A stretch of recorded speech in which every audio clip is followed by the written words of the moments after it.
Finally मित्रांनो bag pack केली आणि लद्दाख ट्रिपसाठी निघालो. लद्दाख ट्रिपसाठी मी ह्या पॅशन प्रोवर चाललोय. त्यावर आपल्या बॅग दोन्ही बंजी कॉर्डने अडकवल्या आणि मी आपल्या प्रवासाला निघालो. तब्बल आपल्याला 2500 किलोमीटर प्रवास करून लद्दाखला पोहोचायचे आणि तेवढेच किलोमीटर रिटर्न यायचे. मोबाईल स्टँडवर मोबाईल सेट केला आणि मॅप लावला. तर आज आपल्याला धुळे या ठिकाणी जायचं आहे. आणि स्पीडामीटर 0 करून घेतला की आपल्याला किती किलोमीटर व्हायचे ते कळेल. थोड्या अंतरावर गेल्यावर राहुरी येथे आपल्याला पाऊस लागला. त्यानंतर आपण बॅगला कव्हर घातला आणि आपण स्वतः रेनकोट घालून घेतला.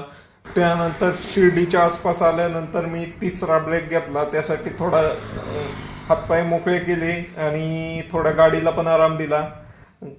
त्यानंतर आपण आलो शिर्डीमध्ये. शिर्डीमध्ये पोहोचल्यानंतर दर्शनाला खूप लांब रांग होती, त्यामुळे आपण मुखदर्शन घेतले. मुखदर्शन पण अतिशय सुंदर झाले आणि तिथनं पुढे आपण